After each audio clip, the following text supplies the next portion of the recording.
शिलांग में हुई राजा रघुवंशी की मौत पर सस्पेंस बढ़ता ही जा रहा है। राजा मर्डर मिस्ट्री में एक के बाद एक होने वाले खुलासे ने पूरे देश को हिलाकर रख दिया। जादू टोने की बात से लेकर अब बात नरबली तक पहुंच गई।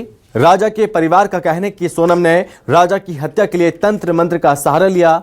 राजा के परिवार के इस दावे से हर कोई हैरान है। आखिर क्या है इस दावे की सच्चाई, देखिए हमारे इनसाइड स्टोरी।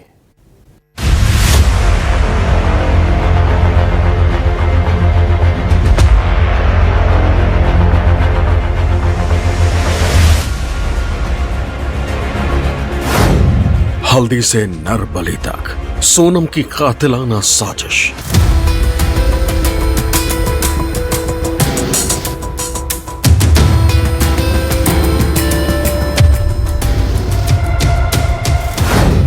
राज के साथ मिलकर प्लान, राजा रघुवंशी का हत्याकांड।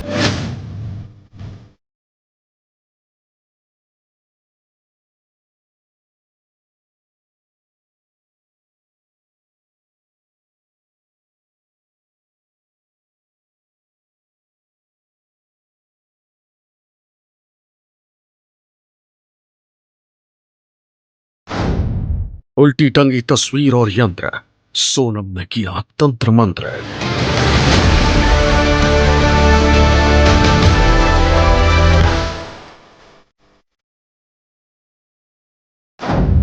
मर्डर की क्या है थ्योरी, सामने आई इनसाइड स्टोरी।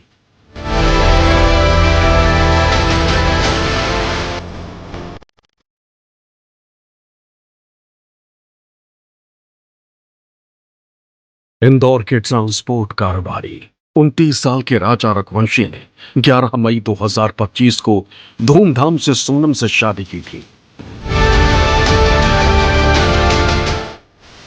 उसे क्या पता था कि साथ जीने मरने की कस्में खाने के बाद शादी के 12 दिन बाद ही वही उसकी हत्या करवा देगी। मेघालय हनीमून मनाने गए राजा को 23 मई को जंगलों में मार दिया गया। आरोप सीधे तौर पर उसकी पत्नी सोनम और उसके प्रेमी राज कुशवाहा पर है।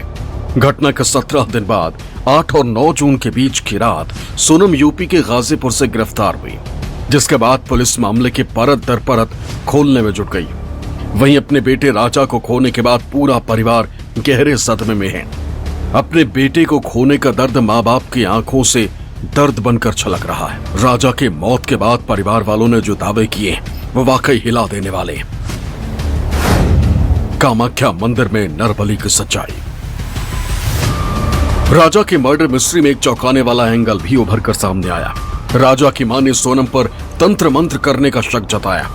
राजा की मां का कहना है कि सोनम ने उनके बेटे पर वशीकरण से लेकर कई तरह के टोने टोटके करवाए। यही नहीं, राजा की मां ने इसके बाद जो एक और शक जताया वो सुनकर आप भी दंग रह जाएंगे। राजा की मां ने दावा किया है कि सोनम ने अपनी मनोकामना पूरी करने के लिए राजा की नरबली चढ़ाई और इस विधि की पूजा कराने के लिए सोनम ने चुना गुवाहाटी में मौजूद कामाख्या मंदिर। कामाख्या देवी का मकसद यही लगता है, जैसे वहाँ पे तो बलि चढ़ती है, हो सकता है उसने मतलब मन में ही वो लिया होगा कि मैं वहाँ आऊंगी तो बलि चढ़ाऊंगी, इसके बाद में शादी करूंगी तो मेरा मंगल दोष पूरे खत्म हो जाएगा, क्योंकि उसका राज से शादी करने का पूरा मन में विचार था। मतलब नरबली दे सकती है सोनम? दे सकती है। आपको बता दें, मां कामाख्या मंदिर देवी सती के 51 शक्तिपीठों में से एक है, जहां माता सती की योनि यानी प्रजनन अंग गिरा था। कामाख्या देवी तांत्रिकों के मुख्य देवी मानी जाती हैं और यहाँ भक्त अपनी मनोकामना पूरी करने के लिए जानवरों के बलि भी देते हैं। अगर राजा की माँ ये दावा कर रही है तो ये बहुत हैरान करने वाला है। तांत्रिक तो उनके घर में चल ही रहा था, हो सके मतलब तांत्रिक विद्या में वो ज्यादा विश्वास करते हैं, क्योंकि अपन लोग तो इस चीज से कभी गुजरे नहीं, तो अपन को इस चीज का नॉलेज नहीं है। और सोनम ने भी करवाया हो राजा के ऊपर कुछ तांत्रिक अंतरिक, तो राजा उसकी तरफ खींचा चला गया। नहीं तो वो बच्चा ऐसा था कि कभी उसके भाई से तो जरा सी बात छिपाता भी नहीं था, क्योंकि वो गया उस दिन भी सुट दिन निकल के खुद ही चला गया। क्योंकि बताया जाता है कामाख्या के अंदर तंत्र क्रियाएं होती हैं, वहाँ पूजा पाठ कराई, राजा ने पूजा की, उसके बाद में गले पर वार करना। तो ऐसा लगता है कि ये हो सकता है कि सोनम ने कोई मान लिया, कोई प्रण लिया और उसके लिए बलि दी गई हो। हाँ, राजा से पूजा करवा भी गई हुई उसने, क्योंकि राजा को वो जितना बोल रही थी उतना ही राजा कर रहा था। राजा का फोन उसने बंद करवा दिया, तो राजा ने फोन बंद करके भी रख लिया। राजा का हैंडल बैग उसने खुद ने संभाला, तो वो भी बैग उसके पास मिलेगा आपको। जो भी सामान है सब उस जो जैसा सोनम ने बोला वैसे ही राजा ने करा। तो तांत्रिक विद्या भी सोनम करवा सकती है राजा के ऊपर कुछ न कुछ। साथ ही राजा के परिवार का यह भी दावा है कि सोनम ने मांगलिक दोष मिटाने के चलते राजा की हत्या करवाई। आज हम आपको दिखाएंगे वो हैरान करने वाली ऑडियो क्लिप जिसमें सोनम राजा की मां से बात करती सुनाई दे रही है। ये ऑडियो क्लिप हत्या से पहले का बताया जा रहा है, जिसमें सोनम के सांस फूलने की बात सुनी जा सकती है। इस क्लिप में सोनम ने दावा किया कि उसने 22 मई को व्रत होने के कारण कुछ नहीं खाया, जबकि जिस होटल में सोनम और राजा रुके थे उसके मालिक का कहना है कि सोनम खा पी कर पहाड़ी पर चढ़ने गई थी। इसके पीछे की भी सच्चाई हम आपको बताते हैं।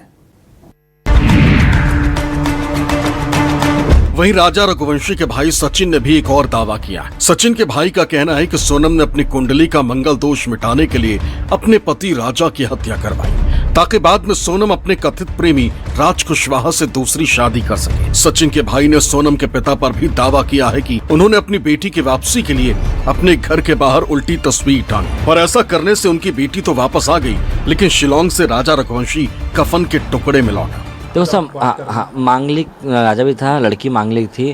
और जैसे बहुत से सुना था अपन एक हिंदू धर्म में जैसे बोलते ना, सुनने में ऐसा आता कि लड़का मर जाए दूसरी शादी की सक्सेस होती है, तो इसी को प्लानिंग करी हो। तांत्रिक क्रिया की बात ऐसी आती है कि जब राजा रघुवंश सोनम के मिसिंग हुए थे तब इनके पापा ने फ़ोटो उल्टी क्यों नहीं टांगी, नीचे टांगते आज राजा जिंदा होता।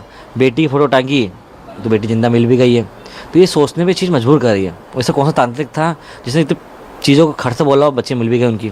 अरे इनकी एक लड़की ने उसके सुख पाने के लिए 7 परिवार को बर्बाद कर दिया, तो ऐसी लड़की को तो कड़ी से कड़ी सजा दी जाए। राजा रघुवंशी को सोनम ने ही अपने बॉयफ्रेंड राज कुशवाहा के लिए मारा। राजा रघुवंशी के हनीमून पर की गई हत्या के खुलासे से देश परेशान है। रिश्तों के कत्ल पर देश भर में चर्चा हो रही। राजा के परिजन अब खुलकर कहने लगे कि सोनम की बेवफाई ने ही उसे कातिल बना डाला। इस हत्याकांड को लेकर हो रहे सनसनीखेज खुलासों में एक और कड़ी जुड़ गई। 22 मई 2025 के दिन राजा रघुवंशी की मां उमा रघुवंशी और सोनम के मोबाइल पर हुई बातचीत का ऑडियो क्लिप सामने आया।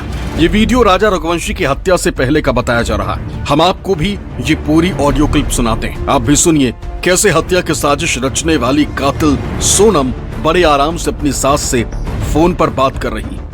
हेलो, हाँ मैं राजा का फोन चालू नहीं हुआ अभी नहीं हुआ, बस हम चढ़ाई कर रहे हैं। हम ऊपर चढ़ गए फिर फोन लगाते हैं।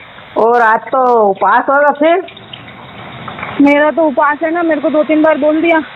हाँ। मैं घूमने के चक्कर में अपनी 11 थोड़ी तोड़ूंगी। वही तो तेरी, मैं अभी खरियार बना रही तो मेरे को एकदम से याद आ गई कि आज तो मेरे बहू का उपवास बापे। हाँ ये जंगल है, पता, घोर जंगल है, एकदम खड़ी चढ़ाई है। चढ़ना मतलब उतरना भी खड़ा ही है और चढ़ना भी खड़ा ही है। तो वहाँ ऊपर देखने के लिए क्या गए? वो अंदर है, वो पहाड़ के अंदर। मना करी थी मैंने तो सुनते नहीं है। हाँ अच्छा, चलो। वही तो तेरी, वहाँ क्या देखने पहुँच गए तुम? ये नीचे से देख लेते। झरना देखने गए थे बड़ा वाला। हाँ नीचे से देख लेते। तो खाना भी ढंग का नहीं है। हाँ, कॉफी बुलवाई तो आधा मग्गा दूध होगा और उसमें है ना 2 गिलास पानी में और कॉफी डाल के दे दी। मैंने बोला घर से रख के ले जाओ, रास्ता में ना कुछ भी अपनी जरूरत पड़ेगी। नहीं ले गए दोनों को लिए। ठीक है। हाँ? ऐसा लगा कि पता नहीं क्या पी रहे, तो मैंने तो फेंक दी उसको तुरंत। वहाँ तो ऐसी खाने के नाम पे कुछ भी नहीं है वहाँ पे। हाँ नहीं मिल रही होगा, है ना?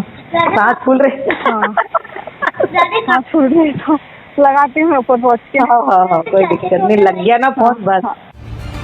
जबकि जानकारी के मुताबिक जिस होटल में राज और सोनम रुके थे उसके मालिक का कहना है कि सोनम पहाड़ी पर जाने से पहले अच्छी तरह से खाना खाकर गई थी, लेकिन फोन पर सोनम इस बात को झुठला रही। इस दौरान सोनम ने इस तरह से बात की थी कि मां उमा को शक ही नहीं हुआ। हालांकि सोनम ने राजा से उसकी मां की बात भी नहीं करवाई थी।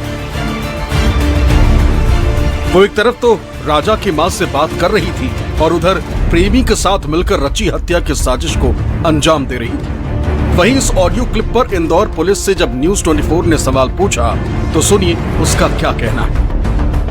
तो सर जो ऑडियो क्लिप एक सामने आई थी जिसके अंदर राजा की मां ने फोन कर कर बहू के हालचाल जाने थे, 11 के उपास का पूछा था, खाना खाया कि नहीं खाया बहू ने, और उस समय बहू ने कहा था कि वो चढ़ाई चढ़ रही है, राजा का मोबाइल बंद आ रहा, राजा का मोबाइल चालू नहीं है। क्या ये उस समय तक इस हत्या को अंजाम दे चुके थे या वो देने वाले थे? देखिए ये इन्वेस्टिगेशन का पार्ट है और शिलोंग पुलिस इसमें इन्वेस्टिगेशन कर रही है। वो राइट एजेंसी है इस बारे में इन्वेस्टिगेशन के बारे में कुछ भी अब बोलने के लिए, क्योंकि ये सारे फैक्ट्स इन्वेस्टिगेशन में आए होंगे और डेफिनेटली चूंकि we are not the part of the investigation team, we are only assisting them, we are only helping them. तो निश्चित रूप से इंदौर से जुड़ी हुई अगर कोई भी चीज़ आएगी तो और वो अगर हमसे ऑफिशियली शेयर करते तो डेफिनेटली अगर इन्वेस्टिगेशन के पॉइंट ऑफ व्यू से उसको सीक्रेट रखना उचित नहीं होगा तो डेफिनेटली वो बात शेयर की जाएगी। राजा के मर्डर मिस्ट्री से सोनम पर कई सवाल खड़े होते हैं। पति राजा की हत्या के 17 दिनों बाद तक सोनम चुप क्यों रही? राजा गायब था तो सोनम पुलिस के पास शिकायत लेकर क्यों नहीं गई? राजा की शिलोंग में हत्या हुई तो अपने घर वालों को क्यों नहीं बताया? पति की मौत शिलोंग में हुई तो 1200 किलोमीटर दूर गाजीपुर कैसे पहुंचे? फिलहाल सोनम पुलिस की गिरफ्त में। क्राइम सीन पर पुलिस हर एक चीज का मिलान करेगी। शादी से राजा के मर्डर तक का हर पन्ना खोला जाएगा। सब एक ही सवाल पूछते नजर आ रहे हैं कि जब राजा पसंद ही नहीं था तो सोनम ने शादी क्यों की?